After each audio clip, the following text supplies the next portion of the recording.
Good evening, connoisseurs of fine common cardboard, and welcome to this evening's stream and this edition of Pauper Commander Primers, where we cover powerful Pauper Commander options in this incredible format.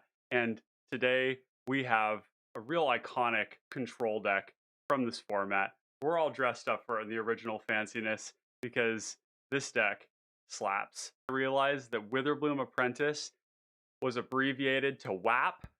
I couldn't stop seeing it. And so we got Cardi B all day up in my headphones here. And I gotta say, lyrics are chef's kiss, connoisseur level sophistication on that lyrics. So, anyways, Witherbloom Apprentice, traditionally known as Wither Dad or Wither Chad, particularly when you have Opal Palace in play because he gets big.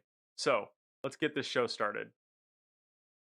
Beginning with the body, Witherbloom Apprentice does not have impressive stats, but it is cheap, meaning it's real easily recastable. We have a lot of ramp and card draw in the deck to make sure that we're hitting our land drops and that we are playing out that we're moving ahead in our mana while also insulating our life total. It's also black, which is important to keep in mind because it means that Executioner's Capsule, Snuff Out, Doomblade. Let's see what else. There's a couple of other ones. Basically, don't hit it. And as his toughness goes up and it gets past 4, then you pretty rapidly have a creature that doesn't die to the bolt effect, it doesn't die to fiery impulse, it doesn't die to frostbite, doesn't die to bolt, maybe even doesn't die to galvanic blast at a certain point. So you really want to eventually aim to getting to that 4 toughness with Opal Palace. Now, the Magecraft is why we play this, though. This could have been basically any color combination, and it would have been real interesting and playable. Obviously, the incentives are around instants, sorceries, and copying. Now, I've seen a lot of attempts at different approaches to Witherbloom. Seen people try storm stuff, and in my experience, control is really where this shines. We do have quite a bit of fast mana with like Culling the Weak, and we have Dark Ritual, and we have the sort of Cabal Ritual, and all these things are really powerful in 1v1, but they tend not to be very powerful in Pauper Commander because the answers are so much better than the threats. So when we do try to do something broken and degenerate, there's a really good chance that we actually just get smacked down after we do our thing. And plus, because we don't have Chain of Smog in the format, there's nothing really to turbo into that ends the game.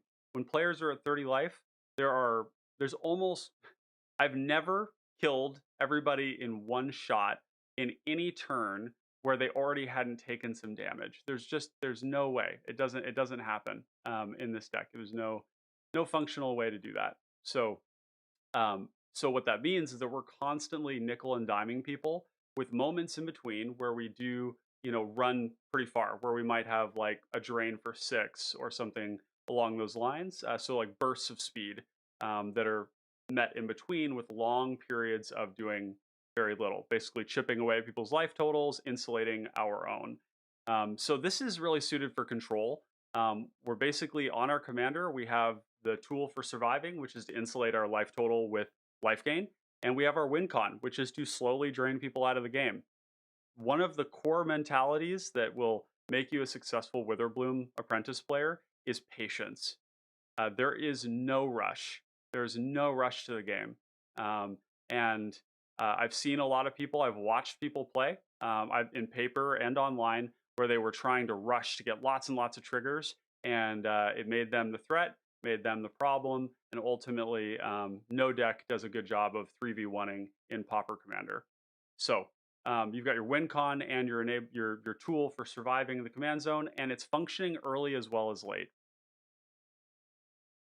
Now, with the heuristics, there's a couple of different things that we can see in here that we could use. And one of the ways to copy is Storm, Cipher, and Casualty. There is, teach by example. It's not in our colors. But other than that, these are the ways that we have to copy spells in this format. I believe there's also Conspire is another one now that I'm thinking about it. Yeah, you do create a copy with that, but we're not playing any Conspire cards in here. Now, the other heuristic that we want to think about is multiple casts. And that could be a heuristic focused around mana cost, keeping our curve low, for example. Or it could be, and or, a focus on reusing the spell multiple times. And the tendency is for smaller spells to produce less value.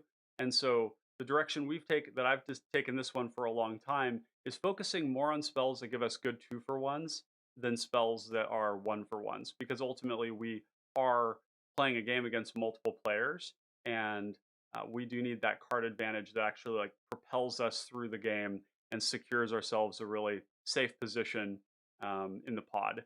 So ways that we can get some multiple casts are flashback, buyback, retrace, rebound, and escape. So we're going to take a look at a couple of these uh, as we go through here.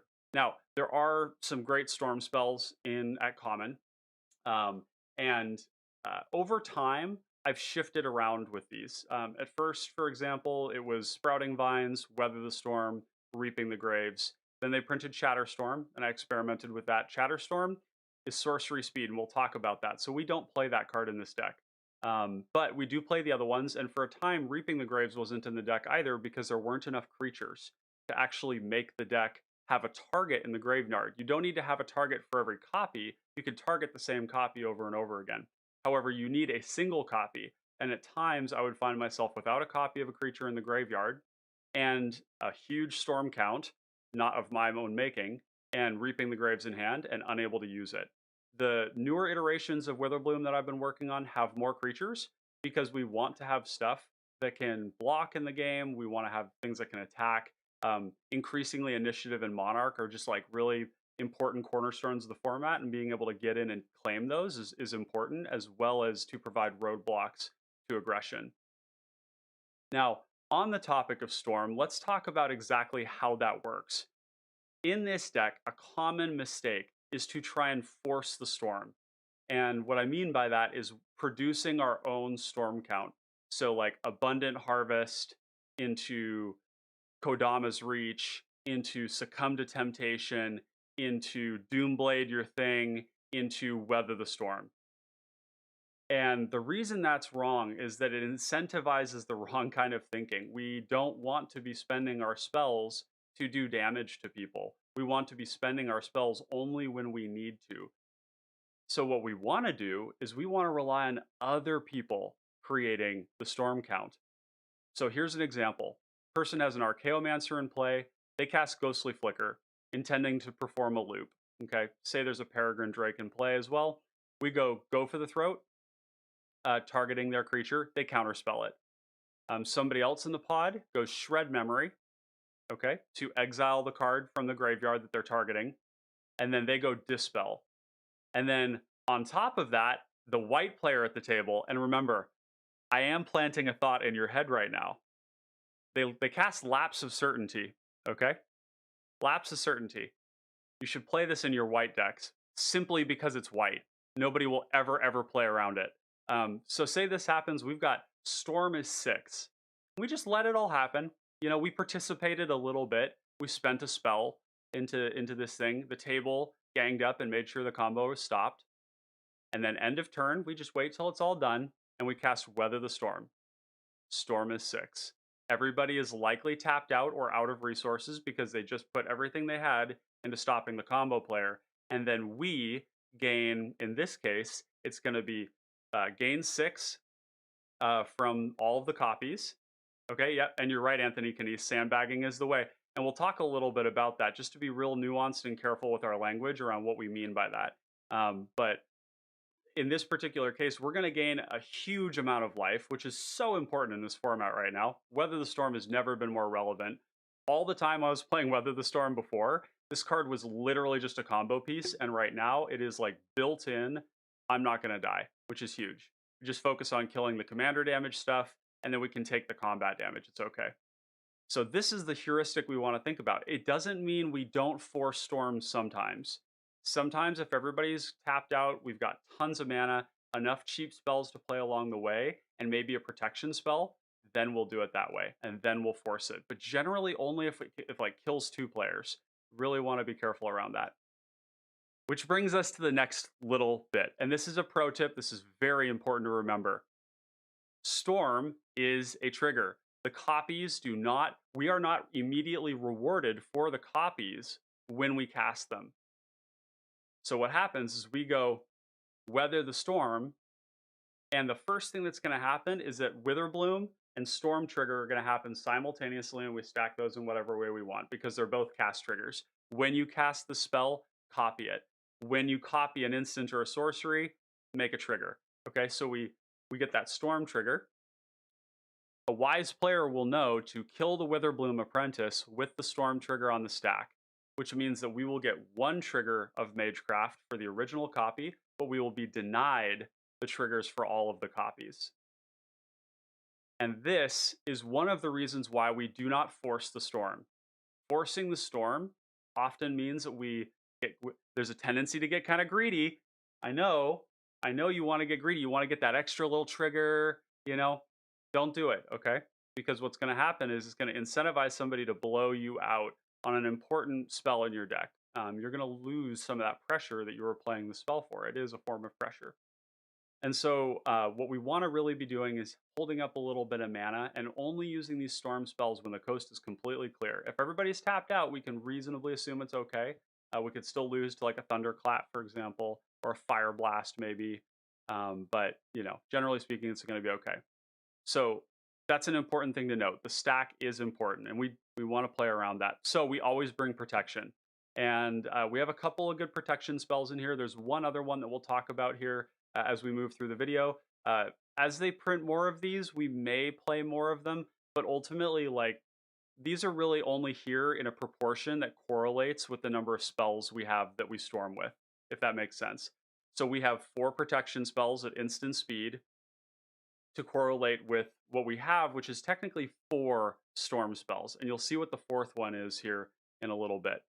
And that's important because we're really not a storm deck. We're a control deck that has a couple of finishers that allow us to close the gap. We don't play Cypher. Do we need to say anything more? These cards are just really unplayable and bad in this deck. Even though it says lose 3 life, we just aren't attacking. Cool, good talk. I get questions about these things a lot, so we're going to cover all of them. Escape.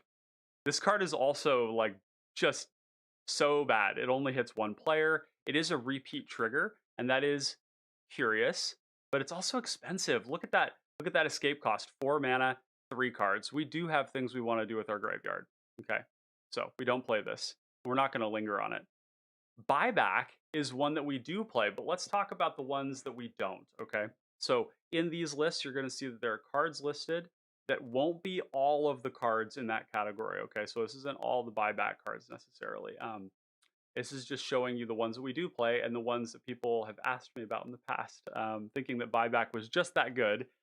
Disturbed Burial is one that I think you could play in a more creature-heavy build of Witherbloom Apprentice. But do keep in mind it is 5 mana, so it is an expensive loop, and it's not really impacting the board. However, the things that we do want to bring back, whether it's Vicious Battle Rager, Thorn of the Black Rose, Slum Reaper, Chain Devil, Flashback Marauder, these are all really high-quality cards, Gary. And so it is probably worth it, but it would take a slightly different build of the deck. And we won't talk about it too much in this particular iteration, but there is a build of Witherbloom Apprentice that would be more on board, where you play things like Okiba Reckoner Raid and you play Vampire Spawn type stuff, where basically you're getting the Magecraft trigger on a body without it being an instant or a sorcery because it's draining everybody for 2. Diregraph Scavenger, that type of stuff. Leaning more into the deck is functioning without the commander. The other ones here just suck. But I did tell you that there was a storm spell that wasn't a storm spell, and that's Sprout Swarm. And that's because a lot of times when we have a ton of mana, we can make enough tokens that we can start to tap all the tokens to consume our mana.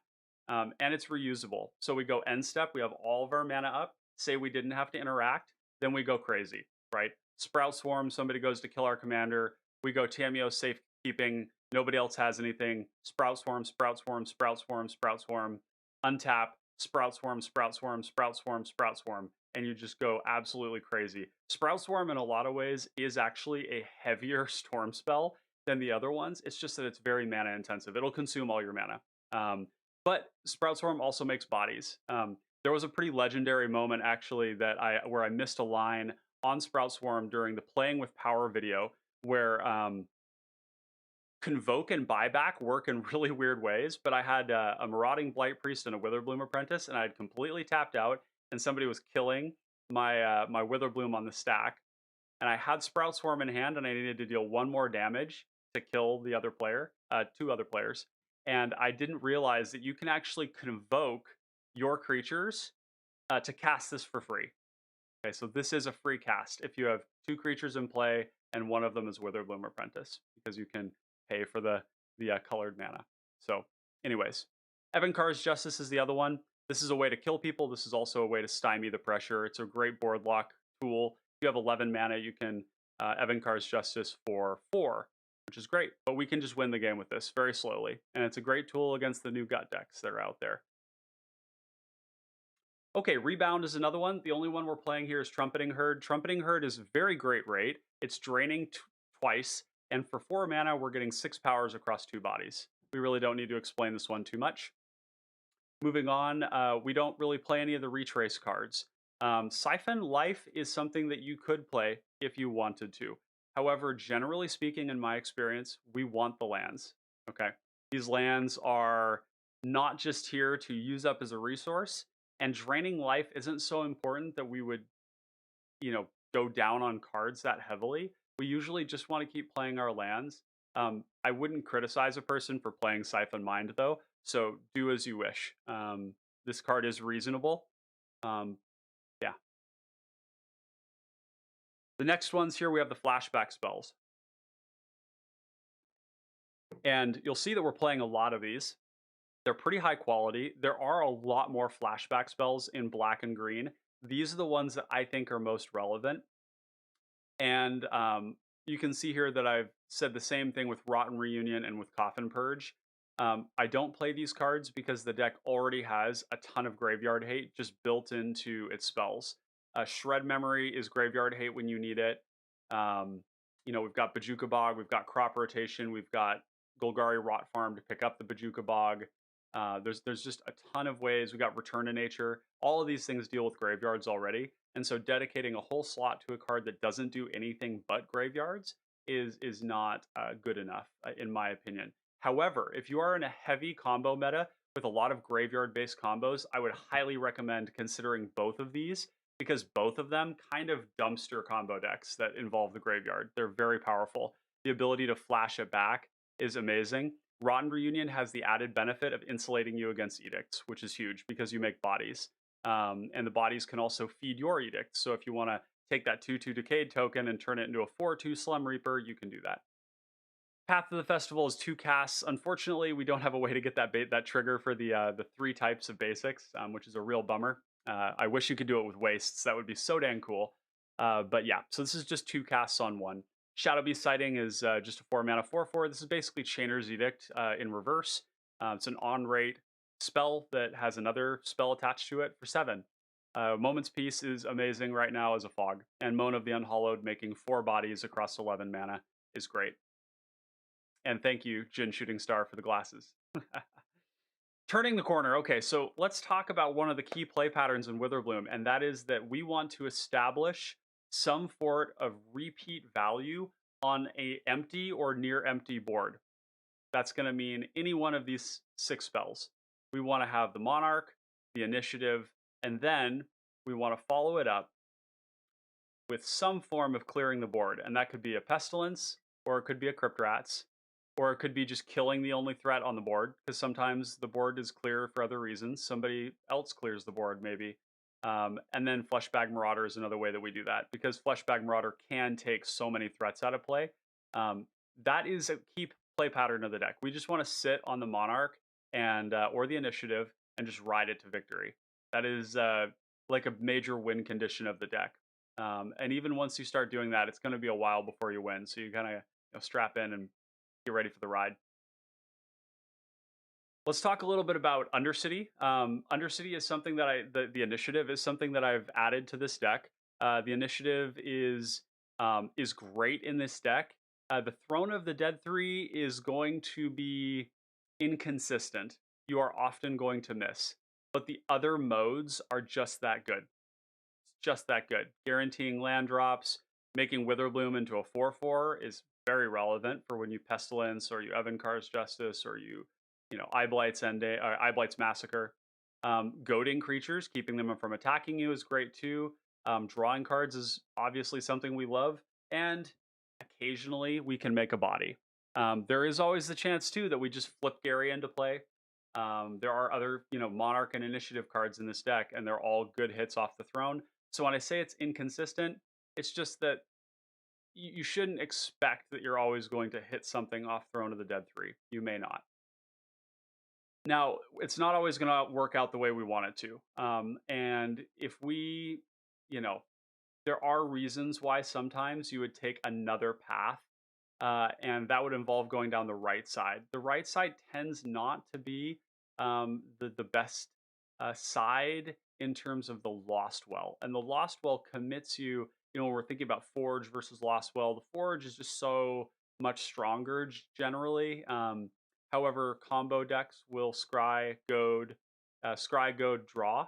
So they'll go basically diagonally across from Lost Well, Arena, Archives. In our case, generally speaking, we're trying to go Forge, Arena into Archives on the left side. But occasionally, if there is reason, we may sometimes pick the 4/1. If we need a blocker, or if we're about to deploy a Pestilence and we need the initiative of the Monarch and somebody else has it, we go get it, we play the Pestilence, then we lock it down. So those are kind of the heuristics we would use there. Now, when it comes to closing out the game, the storm spells are one of the ways we do that. But the other way that we can do it is with Opal Palace. Okay. And Opal Palace was not always in the deck. And the moment it became part of the deck, I started to regularly produce 8/8 Witherbloom Apprentices, and it was ridiculous. I can't tell you guys that I think I've probably won 25% of my games with Witherbloom because of Opal Palace. And Opal Palace is a fantastic reason to run Cleansing Wildfire, Befoul, Monvuli Acid Moss, Fissure, Wrecking Ball. Like, play land destruction in your decks, not just for Opal Palace, but for Gretchen, Satyr Enchanter, and any other deck that wants to untap a land that's got like 4 auras on it. Like, that shit needs to go. Right? Opal Palace is among them. This card does so much over the course of the game. It is insane. Okay? Opal Palace is nuts. I didn't put it up here, but Study Hall, its mirror image, which says you scry for every time you've cast it from the command zone, is equally crazy. Okay? There are games where, they've killed your commander 7 times, you recast it, and you scry 8. Scry 8 is also going to end the game. Scry 8 means you take all the bad stuff, you put it away, and you put all of the good stuff right there. And there have been games where I've scried 8 and it was just like, just like Read the Bones, draw into, Abundant Harvest, into, Weather the Storm, and it was just like, game's over right then and there. Or you stack Initiative and Monarch on top. I mean, it's just bonkers. And you have so much mana that it's like, I do remember a particular game where I scried deep and I found basically Monarch and Initiative, put them both on top, put the Monarch into play, drew off of Bonder's Ornament, and then played the Initiative. And it was just nuts. I mean, it's just like, you're going to get so much value out of it. And Opal Palace and Study Hall do something very important, which is that they punish your opponents for interacting with your commanders. And when your commander is cheap, Opal Palace becomes really scary. It becomes this thing where they just like, I just recast my commander. And you're like, okay, and I kill it. And you're like, I just recast my commander. And it's bigger every time. And then the way that we tie the whole room together, the rug that does it all, is Whisper Silk Cloak. Whisper Silk Cloak is one of the reasons why sometimes we can be just belligerent with our storm. We attach it to our Witherbloom or Wither Chad Apprentice, as it is in this case, and then we just have an unblockable, targetable, massive threat that basically drains life with impunity. So super important. And we'll get to your questions and comments here as we finish up the presentation. Um, this is also a lands deck. So as much as it's an Opal Palace deck in a lot of ways, which is kind of a bizarre way to think about it, but you should think about it that way. We really do want to get Opal Palace. It's one of the best cards in the whole format. Just like hear me out, Opal Palace and Study Hall go in so many decks. Like your ghost decks, put Opal Palace in it. You're gonna cast your ghosts a couple of times. You're gonna cast Tormod a couple of times. You're gonna have a lot of mana, and your threats are just gonna become big. And guess what? One of them is basically unblockable. So just do it. Just play these cards. They're really good. There's only a few decks out there that really don't want them. This is a crop rotation deck. Crop rotation is just like an iconically insane card in so many formats. Like Legacy is probably where it sees the most power. I think probably CDH to a degree as well. Um, but it just has so many hits. It is recursion with Mortuary Mire and Witch's Cottage and Haunted Fengraf, which means that we can set up those locks where we begin to repeat loop like a Flashback Marauder, or we can bring back Initiative or the Monarch, and we can do all of this, during our end step, right? End step before we draw, we Witch's Cottage, put the Monarch back on top or the Initiative back on top. Boom, good to go. Put the Edict back on top. It's also Bajuka Bog at instant speed. And of course, all of these cards can be reused with the exception of Haunted Fengraf with Golgari Rot Farm. So end of turn, somebody goes, somebody gets a graveyard thing going. Maybe it's like Tortex, and we go crop rotation, pick up our Bajuka Bog with Golgari Rot Farm, play it out on our turn, and you're good to go. We also have Colony Garden. If there's a key turn where somebody's playing an Edict and we don't want to lose to that, then we can make plant tokens. The plant token is also just good alongside our edicts, so we just have it in the deck. Gingerbread Cabin has saved me on multiple occasions. Somebody thinks they have lethal, you crop rotation, this thing comes into play, you make a food token, you crack the food token, you're alive. And that's one of the things that you'll learn about Witherbloom Apprentice the more you play it, is that the deck is so resilient. Like you are not going to be the threat at the table. And when somebody's finally pressuring you and stuff, you have all these tools in the deck to grind really hard. And some of the most satisfying wins of my entire life were with Witherbloom Apprentice, surviving at 1 life, pulling some clutch nonsense. There's so many lines. It's insane. And then these two cards are great. Desert right now, you should really consider playing Desert in your decks. Gut is a very powerful deck right now, and Desert mows down their 4/1s over and over and over again. Now, the Inspiring Leader either can't be in play or the commander needs to be dead, but we can orchestrate that. We've got plenty of kill spells and plenty of sweepers.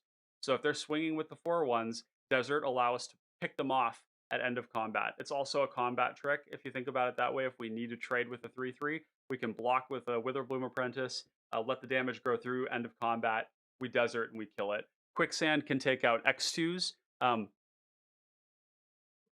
That Gut doesn't need to swing at us for us to kill them with Quicksand. Okay, this is a really good thing to keep in mind. So lots of powerful tech there.